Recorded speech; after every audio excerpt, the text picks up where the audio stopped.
Jadi hari ini ambil podcast untuk Brands Indonesia. Ini saripati ayam, saripati prune di PT SAI. Nah, terima kasih PT SAI.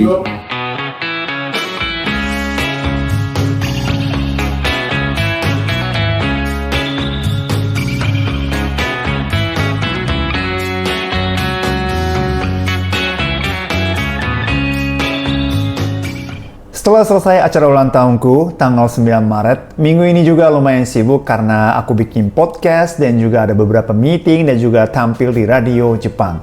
Langsung aja mulai dari tanggal 10 Maret, hari Senin. Hari Senin jujur, aku kesiangan.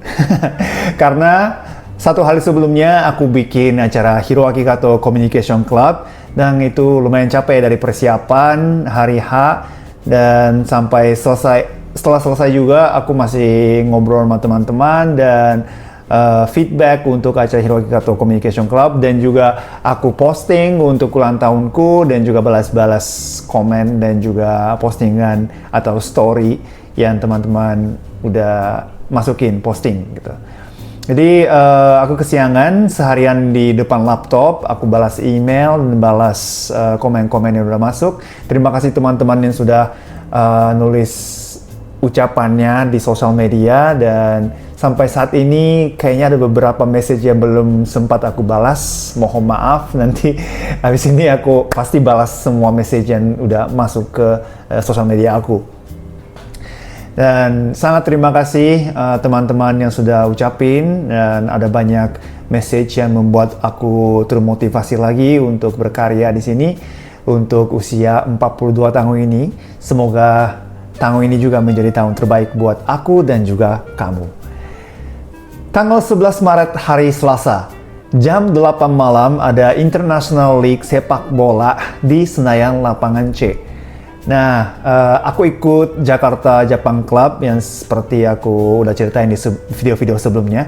Aku ikut juga International League ini, lawannya adalah Centro FC, tim Indonesia. Centro FC ini mulai main di Liga Internasional dari tahun ini mewakili Indonesia. Jadi sekarang ada Jepang, Jerman, dan segala macam, Prancis ada juga. Dan akhirnya ada tim dari Indonesia juga. Dan sebenarnya untuk Centro FC, aku sering main di Centro FC juga untuk friendly match. Jadi ada banyak teman di lawan. Dan pertandingannya sangat seru. Hasilnya 1-0. Kami menang, Jakarta Japan Club menang. Dan kami dalam 5 pertandingan, 5 menang. Ini tapi lawan Centro FC ini pertandingan yang bisa dibilang paling seru dan paling sengit ya. Kedua tim itu benar-benar fair play dan agresif dan sangat kita berdua, kedua tim Jepang dan Centro itu sangat menikmati pertandingannya. Pertandingan kalian bisa ditonton di YouTube, kalian coba search aja JJC, Jakarta Japan Club dan Centro FC, itu pasti keluar pertandingannya. Silakan, aku main full 90 menit. Hebat kan? Usia 42 tahun masih bisa main 90 menit. Oke, langsung aja kita pindah ke tanggal 12 Maret, hari Rabu. Hari Rabu, syuting podcast Brands. Sejak bulan Januari, aku dan Arina sudah menjadi brand ambassador untuk Brands. Di sini ada tuh minumannya. Saripati ayam dan juga Essence of Prune. Aku warna hijau, Arina warna ungu gitu ya. Jadi kita itu memang setiap bulan tuh bikin konten untuk Reels atau posting di Instagram atau TikTok gitu ya, atau bikin story juga. Tapi selain itu juga, aku itu minta bekerja sama ke Brands untuk bikin podcast.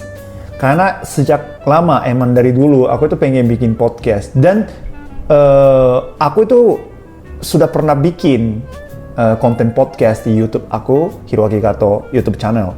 Namanya Hiro Talk. Karena waktu itu lagi pandemi agak susah untuk cari kerja, cari job, untuk manggung. Jadi akhirnya aku memutuskan untuk bikin konten bernama Hiro Talk. Nah, di situ aku undang bintang tamu dan kita ngobrol, tapi sebagian besar bintang tamunya adalah lewat online. karena waktu itu kita nggak bisa ketemu ya. Jadi banyak online dan kita ngobrol. Nah setelah itu juga aku ketemu beberapa teman secara langsung dan interview dan aku upload di YouTube. Tapi kali ini aku pengen, itu sudah berhenti sejak lama. Tapi kali ini aku bekerja sama dengan Brands, supported by Brands. Aku akhirnya bisa bikin lagi Hero Talk supported by Brands. Dan kali ini aku bikin Hero Talk supported by Brands episode 1. Di episode 1 aku undang Arina Epifania alias ya kita berdua jadi brand ambassador. Jadi episode pertama itu aku dan Arina ngobrol berdua tentang kisah cinta kita dan juga cerita cerita kehidupan sehari-hari. Karena jujur aja kita itu jarang expose ya expose kehidupan sehari-hari sosial media. Karena pada dasarnya Arina nggak begitu suka sosial media dan aku juga aku postingan sih, tapi kita jarang expose lah kehidupan sehari-hari karena jujur aja kita nggak mau diganggu, nggak mau terlalu diganggu oleh sosial media kehidupan sehari-hari kita gitu. Tapi untuk kali ini spesial banget nih kita expose dan bongkar rahasia-rahasia kehidupan sehari-hari. Jadi teman-teman yang belum sempat nonton video Hero Talk supported by Brands episode 1 bersama Arina Epifania, silakan langsung aja abis video ini silakan klik aja videonya karena ada di YouTube channel aku. Dan salah satu ciri khas untuk Hero Talk ini adalah make gacha. Gacha kalian tahu nggak ya gacha? Gacha itu adalah sebuah alat di Jepang, alat mainan Jepang yang masukin koin terus kalau putar yang kayak gini putar keluarlah bola dan di dalam bola biasanya ada mainan gitu. Tapi untuk kali ini gacha talk namanya kan, di dalam bola ada pertanyaan. Itu pertanyaannya random banget, jadi di dalam gacha sekitar ada 10 atau 15 pertanyaan dan kita ambil 5 bola dan jawab untuk pertanyaan yang tertulis di dalam kertas itu. Gitu. Jadi seru lah daripada kita nanya-nanya terus atau karena ada sesi yang bintang tamunya yang main gacha terus keluarin bola dan kita buka pertanyaan di situ, kita langsung jawab di situ. Gitu. Itu salah satu ciri khas Hero Talk. Jadi silakan kalian klik aja. Dan hari itu syuting podcastnya ada 1 episode lagi. Jadi episode kedua juga aku ambil di hari itu. Bintang tamunya adalah Dewi D. Lestari, seorang penulis novel ternama di Indonesia dan juga salah satu anggota Rida Sita Dewi RSD. Ya, betul. Kakak iparku dan juga kakak kandungnya Arina Epifania. Mungkin teman-teman yang lagi nonton video ini juga banyak yang kurang tahu, banyak yang belum tahu. Dewi D. Lestari sama Arina Epifania dari band Mocha itu adik kakak kandung gitu ya. Jadi Dewi adalah kakaknya Arina. Sebenarnya aku, Arina sama Dewi itu lumayan sering ketemu karena rumah aku dan Arina ada di Ciputat dan rumah Mbak Dewi ada di BSD. Dan jarak antara rumah kita itu nggak begitu jauh. Jadi kalau ada acara keluarga atau kalau nggak acara keluarga juga kadang-kadang kita nongkrong bersama dan anaknya Mbak Dewi, Kinan sama Atisha juga lumayan sering ketemu juga ngobrol di sana gitu. Tapi ini kali pertama kami ngobrol bertiga di depan kamera di media gitu ya. Jadi biasanya Mbak Dewi itu biasanya ya kalau di depan kamera atau kalau dia tampil di acara dia sangat anggun, bijaksana, filosofis, karismatik gitu ya, menjadi D. Lestari, seorang penulis novel terkenal gitu. Jadi dia punya program bernama Kaizen Writing, itu kan dia menjadi guru, terus dia ajarin gimana caranya nulis story, nulis cerita gitu ya. Mulai dari cerpen sampai novel, dia udah share gimana caranya bikin story gitu ya. Jadi dia itu pengen membuat teman-teman semuanya bisa nulis, bercerita dengan tulisan gitu. Itu aku juga suka banget dan aku pernah ikut Kaizen Writing yang volume pertama atau volume 2 ya. Pokoknya menarik banget. Teman-teman yang kalau berminat silakan cari aja, search aja Kaizen Writing, di situ ada course-nya. Dan tapi ya itu di Lestari, versi di Lestari. Tapi kalau Mbak Dewi itu kalau biasanya kalau sama Arina berdua atau kita bertiga yang ngobrol, dia itu nggak bisa nahan keluar karakter Dewi, Mbak Dewinya. Jadi menurut aku dia itu punya dua kepribadian menjadi di Lestari sama Mbak Dewi. Ya dua-duanya sih Dewi di Lestari emang. Cuma Mbak Dewi itu lebih kocak, lebih terbuka, dan juga lebih gokil. Pokoknya kocak, banyak bercanda gitu. Kalau sama Marina berdua apalagi gitu. Jadi di episode 2 yang bintang tamunya Mbak Dewi, itu kita bisa expose sisi Mbak Dewinya. Tentu saja di dalam Hero Talk ini ada sisi di Lestari juga, ada quotes-quotes yang sangat menarik dari Mbak Dewi itu ada di situ. Tapi ada sisi Mbak Dewinya juga, bercandanya dapat, ketawanya juga dapat. Jadi tunggu aja nanti bulan April itu bakal ada episode 2 bintang tamunya Mbak Dewi di Lestari. Dan untuk itu silakan langsung aja subscribe channel Hiroki Kato ini. Yang bagi teman-teman yang belum subscribe channel ini ya, silakan subscribe dan juga like atau nyalain loncengnya, notifikasinya, karena kalau setiap ada video baru langsung ada notification ke kamu. Onegaishimasu.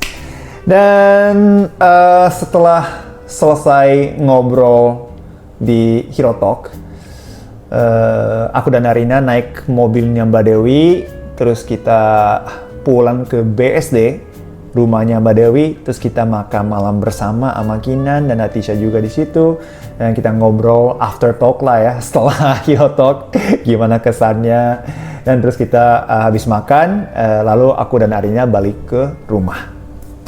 Mana ini cari-cari lampu? Dari sini. Gelap ya? Lumayan. Tambah gelap? Ini di sini. Ya udah boleh deh. Oke. Oke. 1, 2, 3. 1, 2, 3. Oke. Itu foto juga ya? Ya. Jadi ketika Canggih ya? kita sambil video dia Iya. bisa Canggih ya? Ya HP kamu juga bisa. Oh my god. Baru tahu guys. Ya. Padahal pakai iPhone-nya jauh lebih Iya, canggih iya. daripada iPhone ini. Kasihan. Mbak Dewi kasihan Dewi Lestari. Thank you Mbak Dewi. Sama-sama. Bye-bye. Oke, tanggal 13 Maret hari Kamis. Jam 12 siang ada Zoom meeting bersama Nanako. Kalian tahu Nanako, seorang influencer Jepang yang sempat viral di Indonesia karena manis dan cantik. Dan sekarang dia tinggal di Jepang. Dan kali ini dia ajak aku untuk Zoom meeting karena dia itu punya rencana atau keinginan untuk mau pindah ke Indonesia dan mau berkarir di Indonesia. Dia itu sekarang terkenal di dunia digital di Indonesia, ya kan? Karena dia influencer. Dia itu dulu, kalau nggak salah, hampir setiap hari dia bikin live streaming di TikTok. Sampai hari ini ya, dia hampir setiap hari dia bikin live TikTok, dan di situ tiba-tiba ada orang Indonesia masuk dan dia yang share ke teman-teman, ada nih yang perempuan Jepang yang cantik dan lucu gitu. Terus setelah itulah ribuan orang Indonesia itu masuk ke live-nya dia, akhirnya didominasi oleh orang Indonesia. Dan 2 tahun belakangan ini, setahun ya? Ya sekitar setahun belakangan ini tuh dia sering bikin konten tentang Indonesia, atau dia sering datang ke Indonesia setiap acara. Kalau Japan Matsuri kemarin juga ada, Impact Nation juga ada kalau nggak salah. Dia itu kalau ada acara keadaan diundang juga gitu. Dan karena semakin banyak followers, katanya sih 90% itu follower Indonesia ya, nggak sosial media. Jadi sejak ada banyak orang Indonesia, dia itu pengen pindah ke Indonesia dan mau berkarir di Indonesia. Mungkin tujuannya sama aku kali ya waktu 2014. Tapi bedanya adalah waktu aku pindah ke sini belum ada sosial media yang kencang kencang seperti sekarang. Tapi Nanako itu sudah dapat popularitas di sosial media, jadi langkahnya sudah lumayan oke lah untuk masuk ke pasar Indonesia. Dan dia curhat juga ada batasnya untuk bikin konten Jepang katanya. Tapi kalau aku sih advice-nya adalah selama kamu di Jepang bikin aja konten tentang Indonesia dari Jepang. Malah lebih menarik daripada kamu ada di Indonesia gitu. Ya tentu saja sebagai orang Jepang tinggal di Indonesia, banyak orang Indonesia senang awalnya. Awalnya. Aku atau Genki dan teman-teman juga awalnya banyak orang Indonesia itu follow kami karena mereka lihat orang asing yang benar-benar tinggal di Indonesia dan mau adaptasi di Indonesia. Jadi mereka itu menikmati proses untuk kita benar-benar adaptasi dan mulai beraktivitas di Indonesia. Tapi lama-lama itu rasa itu pasti hilang.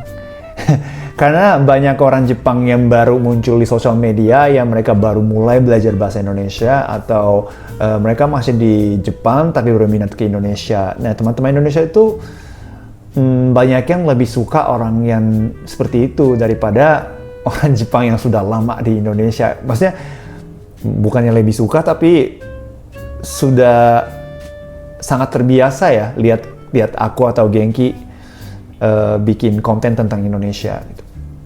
Jadi boleh Nanako datang ke sini dan mungkin awal-awalnya jadi viral lagi mungkin karena dia mulai tinggal di sini, tapi lama-lama itu bakal hilang, aku bilang.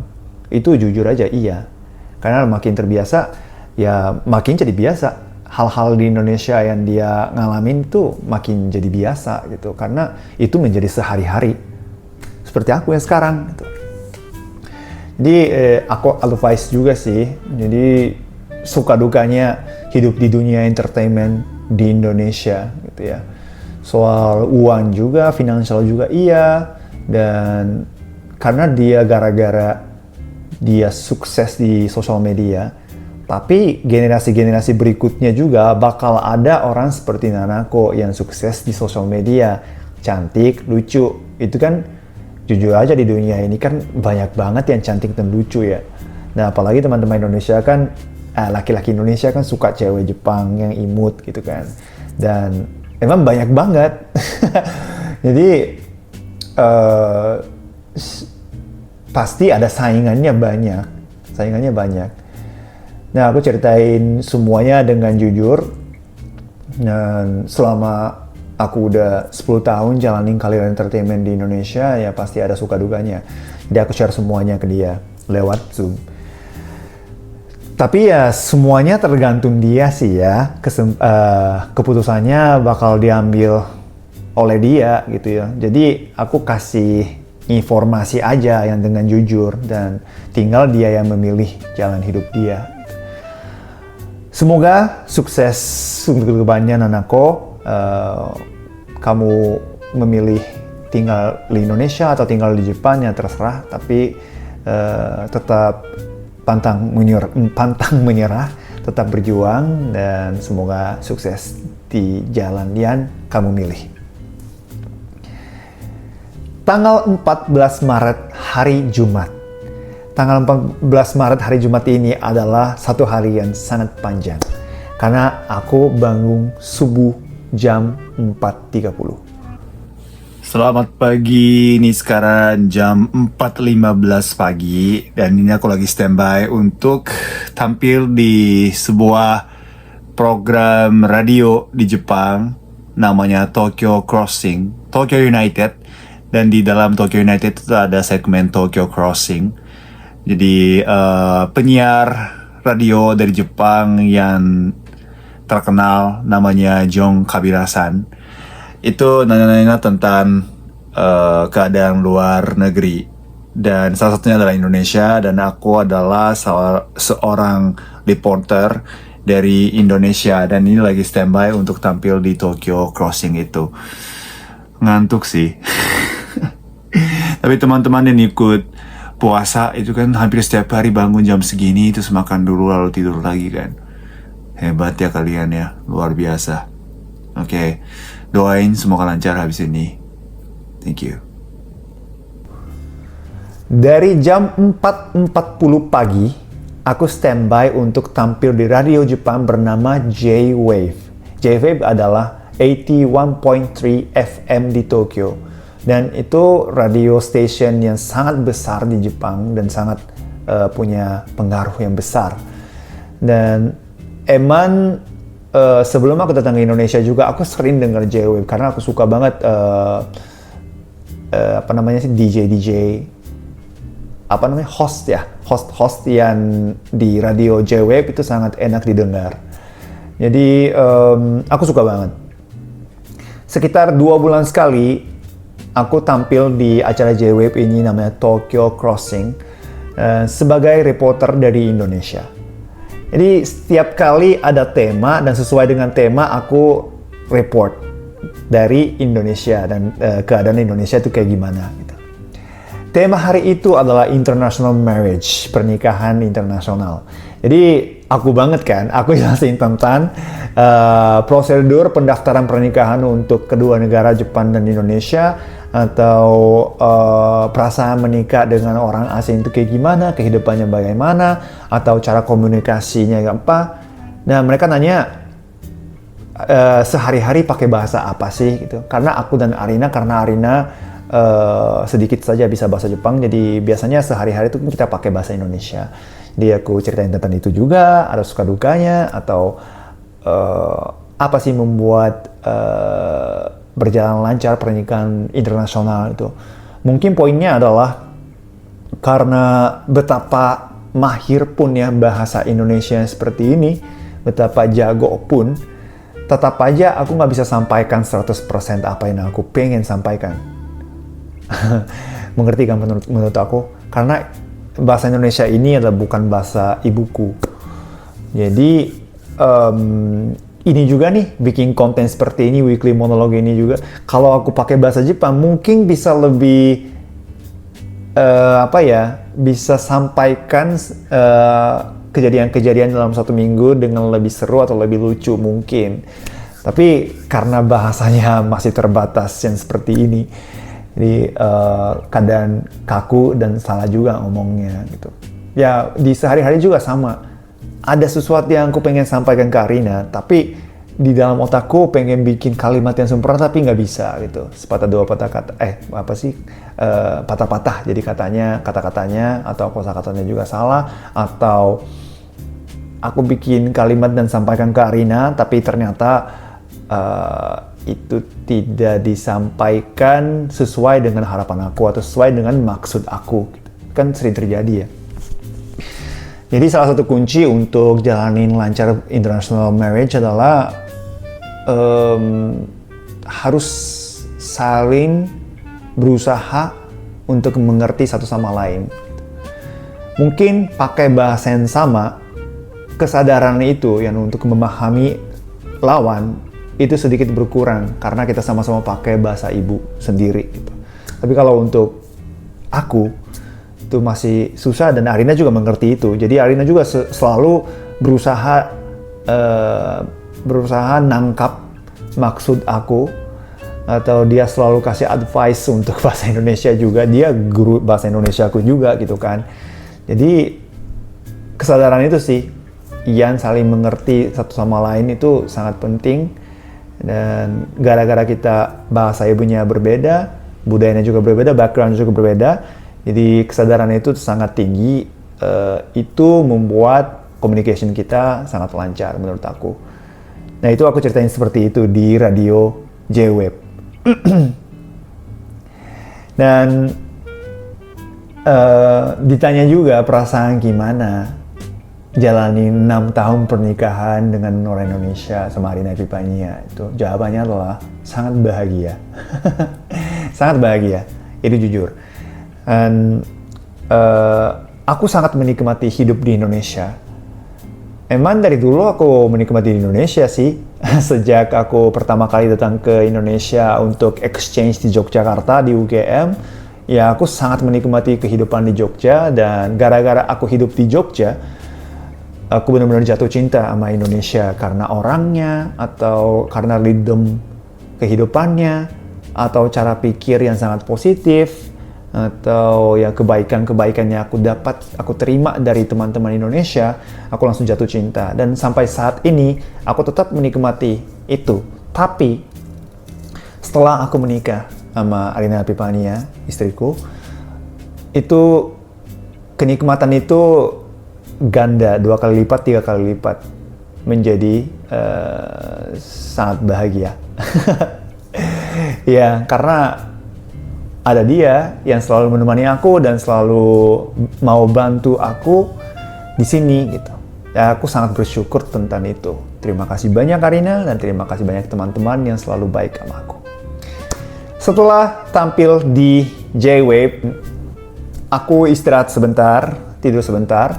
Jam 4 sore, aku video call dengan temanku yang sekarang tinggal di Prancis. Dia adalah seorang atlet basket kursi roda perempuan bernama Mari Amimoto. Mari Amimoto ini timnas Jepang yang pernah datang ke Jakarta waktu Asian Para Games 2018. Aku bisa kenal sama Mari ini karena aku nyanyi theme song Asian Para Games 2018 versi Jepang, dan aku nyanyi di pertandingan kursi roda basket, wheelchair basketball di halftime show.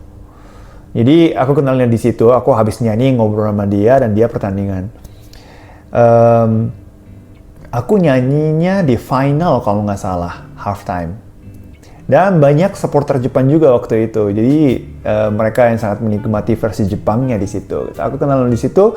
Sejak itu kita saling komunikasi, kirim DM, dan setiap kali aku pulang ke Jepang, kalau ada waktu kita ketemuan dan makan bareng. Gitu.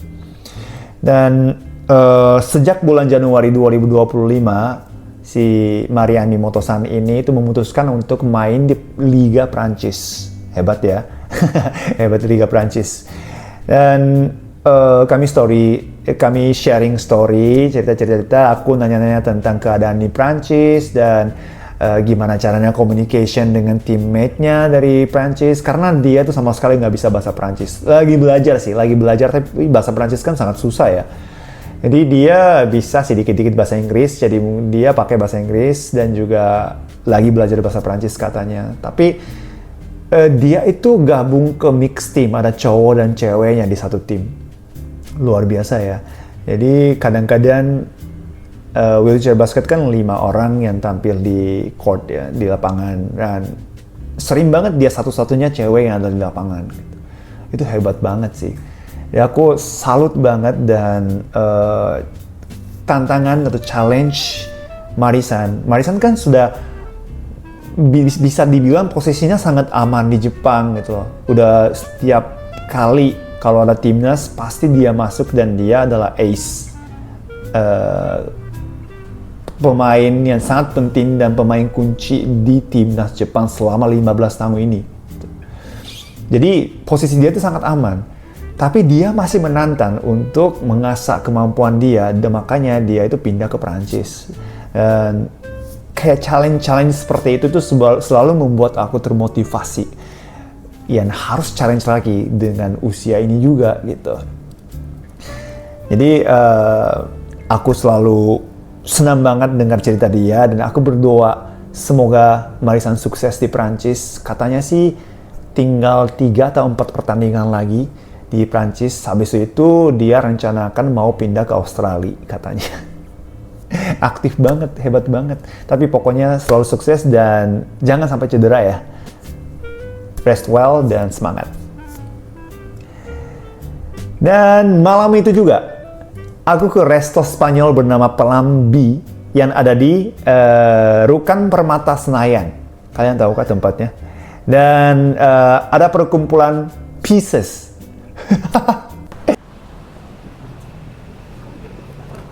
Hari ini aku bakal kumpul sama teman-teman Pisces. Perkumpulan Pisces. Pisces itu dalam bahasa Jepang itu Uoza. Jadi hari ini itu Uoza Kai yang perkumpulan teman-teman Pisces. Sebentar lagi buka puasa, ini jam 6 sore, 15 menit lagi kayaknya ya. Menit berbuka puasa, dan mari kita masuk ke dalam resto Plan B yang ada di Jakarta Selatan. Karena kan lahir tanggal 9 Maret ya, jadi zodiaknya adalah Pisces. Dan ada perkumpulan Pisces setiap tahun sekali di bulan Maret. Ketuanya adalah CEO Otsuka Pocari Sweat, namanya Mr. Bando. Apa? Ada yang meong-meong. Pisces kan love Pisces ya. Love Pisces. Jadi kita itu tapi kita itu saling sayang teman-teman Pisces, tapi Pisces itu suka menyendiri juga gitu, jarang kumpul sama kayak setiap hari kumpul, setiap minggu kumpul nggak ada kayak untuk Pisces. Kalian tahu kan ciri khasnya Pisces kayak gimana? Jadi kami setahun sekali bikin acara perkumpulan Uoza. Uoza adalah Pisces dalam bahasa Jepang, dan tahun ini tanggal 14 Maret ini, di malam ini. Jadi seru banget bisa dengar cerita-cerita masing-masing. Ada di bidang food and beverage, ada yang dari Otsuka kayak Bandosan, ada yang di bidang human resources, ada yang di fashion, ada di konsultan gitu. Jadi bidangnya benar-benar berbeda-beda. Aku di dunia entertainment gitu kan. Jadi selalu bisa belajar banyak hal dari teman-teman yang kumpul di kumpulan Pisces. Mari kita kumpul tahun depan juga. Dan ini benar-benar setahun sekali, lucu banget ya, setahun sekali gitu. Jadi kita kumpulan Pisces. Ada nggak sih kalian perkumpulan zodiak gitu? Oke, tanggal 15 Maret hari Sabtu, dari pagi aku ikut sebuah project charity temanku Mr. Martin. Dia punya desain interior dan building company. Dan dia bantu renovasi sebuah gedung panti asuhan di Bekasi bernama Panti Asuhan Calvary, ya. Jadi katanya sih sebelum dia renov, gedung itu benar-benar hancur. Dan atapnya juga udah borong, dan temboknya juga ada yang rusak, pintunya juga udah rusak semua. Dan tentu saja musim hujan mereka kalau hujannya terlalu deras nggak bisa pakai kelas atau nggak bisa tidur di kamar itu karena udah atapnya borong gitu. Jadi setelah dengar cerita itu, oh ini nih bukan hanya hujan saja, karena atapnya borong. Katanya ada orang jahat yang pernah masuk gedung terus ke wisma perempuan, masuk ke asrama ya. Itu aku selalu salah, asrama putri ya. Itu kan tentu saja laki-laki yang masuk ke situ gitu. Itu penjahat. Jadi akhirnya datang polisi, terus dia udah ditangkap gitu ya. Tapi selalu ada resiko seperti itu kalau gedungnya kayak gitu. Jadi setelah Martin dengar cerita itu, dia memutuskan untuk charity, dengan gratis dia renov gedungnya untuk panti asuhan Calvary ini. Dan bukan hanya dia renov saja, tapi dia minta bantuan kepada Informa untuk kerjasama. Dan akhirnya Informa juga setuju, dan mereka kirim meja, kursi, pintu, dan juga mereka kirim kipas angin, yang kayak gitu-gitu tuh dari Informa masuk juga gitu. Jadi cat, renov dari Martin, dan barang-barangnya dari Informa gitu. Ada kasur juga yang mereka bawa gitu ya. Jadi mereka itu benar-benar baik banget untuk kasih renovasi dan juga barang di situ. Dan hari Sabtu ini, tanggal 15 ini, ada upacara handover karena udah selesai renov. Jadi ini upacara untuk menyelesaikan proyeknya. Dan Mr. Martin ini adalah teman bolaku sebenarnya. ajak aku untuk hadir di upacara itu. Sebenarnya aku tuh sebelum-sebelumnya kan aku nggak tahu tentang cerita ini, Renov ini. Seminggu atau 2 minggu sebelumnya, sebulan sebelumnya ya. Sekitar sebulan yang lalu aku dengar ceritanya, dan dia memang dari sejak itu ajak aku untuk hadir di acaranya. Kata Martin sih, karena anak-anak di panti asuhan itu jarang banget dapat kesempatan untuk ketemu sama selebriti.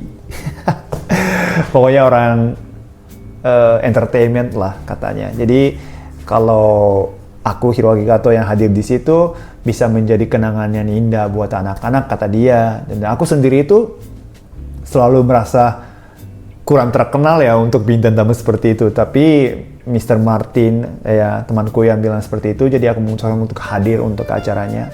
Dan kesimpulannya adalah aku sangat berterima kasih kepada Martin untuk izinkan aku untuk hadir di acara itu.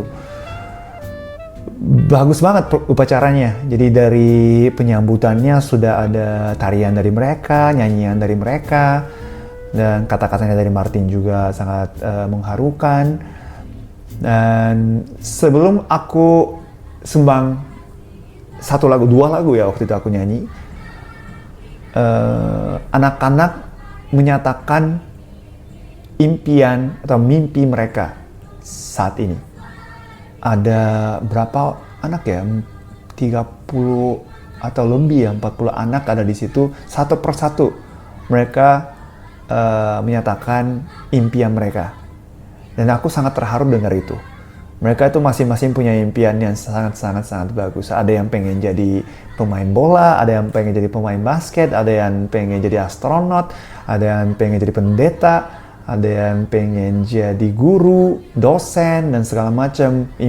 Mimpinya macam-macam, tapi mereka itu masing-masing punya mimpinya, dan mereka berani bermimpi. Akhirnya aku memutuskan untuk nyanyi lagu Laskar Pelangi. Dan sebelum aku nyanyi Laskar Pelangi, aku sampaikan ke mereka, mungkin impian atau mimpi, tidak semua impian dan mimpi terwujud. Ya memang begitulah ya kenyataannya. Aku juga dulu pengen menjadi pemain bola profesional tapi gagal, nggak bisa. Tapi aku bilang ganti impian, atau karena kita belajar dari kegagalan dan juga punya impian bermimpi baru itu bukan sesuatu yang malu. Ya, jadi pantang menyerah. Tapi kalau mimpinya ternyata tidak terwujud juga, jangan takut, berani untuk bermimpi. Aku sampaikan kata-kata itu. Sebenarnya aku pinjam kata-kata ini dari Laskar Pelangi dan juga Andrea Hirata, penulis novel Laskar Pelangi. Dia juga selalu bilang itu, berani bermimpi. Berani bermimpi. Gagal itu pasti ada, tapi tetap berani bermimpi. Nah itu terukir di aku juga gitu. Dengan usia ini juga, aku harus berani bermimpi juga. Setelah aku nyanyi, teman-teman juga langsung senang, dan ternyata ada satu anak yang sedang belajar bahasa Jepang dan dia tahu tentang aku. Dia tahu tentang aku dan dia tahu lagu-lagu yang aku translate. Makanya dari dia langsung dia kasih tahu ke teman-teman, ini orang terkenal nih yang dari Jepang, dan dia sering tampil di film juga gitu. Langsung rame, jadi banyak yang mau foto sama aku, antri gitu ya. Jadi lucu banget ya pokoknya. Dan Martin panggil chat time juga di situ. Jadi anak-anak itu pasti suka chat time kan, boba, dan juga ada makanan kayak American Dog namanya ya, makanannya ya. Jadi pokoknya dia panggil chat time dan juga American Dog. Jadi semua anak yang ada di situ bisa menikmati free drink, free food juga, dan gedung-gedung yang sudah renov, dan juga nyanyian dari aku. Semoga teman-teman itu tetap semangat untuk bermimpi, dan karena ada aku dan teman-teman di situ, semoga anak-anak tuh lebih giat, lebih berani dan semangat lagi untuk menghadapi kesulitan-kesulitan yang akan ada, tantangan hidup. Karena dunia emang kayak gitu, kenyataan memang kayak gitu, sangat kejam kadang-kadang. Tapi kita harus menghadapi itu dan harus kita melewati kesusahan itu. Semoga keberadaan aku dan teman-teman di situ itu bisa mendorong semangatnya mereka untuk itu. Arigato. Thank you. Bagus banget kamera, Cak. Makasih. Arigato. Arigato.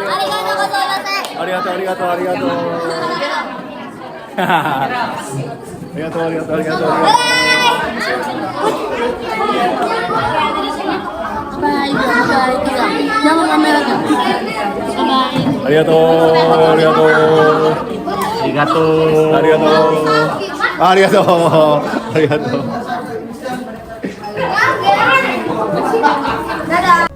Dan sekali lagi arigato untuk Martin dan teman-teman yang sudah izinkan aku gabung. Dan senyuman dari anak-anak itu sungguh luar biasa, membuat aku lebih semangat lagi untuk berkarya untuk kedepannya. Jadi aku juga harus pantang menyerah. Terima kasih dan semoga aku dapat kesempatan bisa mengunjungi Calvary lagi. Sehat-sehat ya teman-teman. Nonton nggak ya video ini? Tanggal 16 Maret hari Minggu, ikut bukber Mocha dengan kelas Mocha di Pictum Cafe dan Kitchen di daerah Pasar Minggu. Aku hanya menemani Arina untuk bikin vlog sebenarnya. Dan itu pun sebenarnya Arina nggak minta.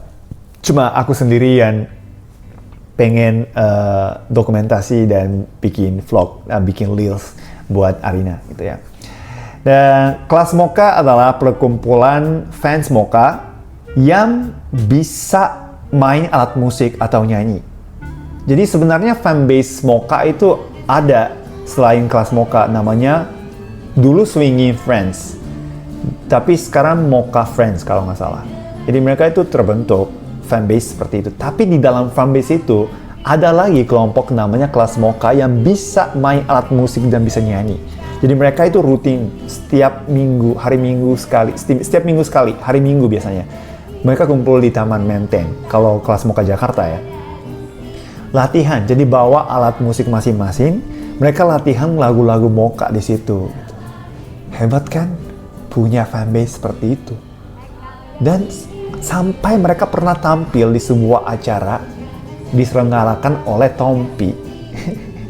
Jadi menjadi sebagai front act. Jadi sebagai pembuka mereka main lagu-lagu Mocha. Dan acara yang sama Mocha juga tampil. Lucu banget kan? Tapi sampai segitu. Dan menurut aku kelas Mocha ini adalah salah satu aset terbaik yang Mocha punya sepanjang masa. Jarang ada loh fanbase yang artis-artis yang bisa bikin kayak kelas Mocha. Dan acara bukber kali ini, tahun ini juga kelas Mocha yang bikin acara, terus mereka undang Mocha. Dan buat mereka ketemu langsung sama personil-personil Mocha kan selalu membuat mereka termotivasi lagi ya untuk latihan lebih giat lagi gitu. Dan sebagai aku mulai dari fans Mocha dan sekarang menjadi suami vokalis Mocha, tapi aku tetap aja punya jiwa fans Mocha juga di situ. Jadi aku senang banget teman-teman kelas Mocha bergembira dengan komunikasi dengan personil-personil Mocha, dan aku dokumentasi itu dengan senyum. Dan aku menjadi soundman mendadak untuk acara itu juga karena nggak ada soundman.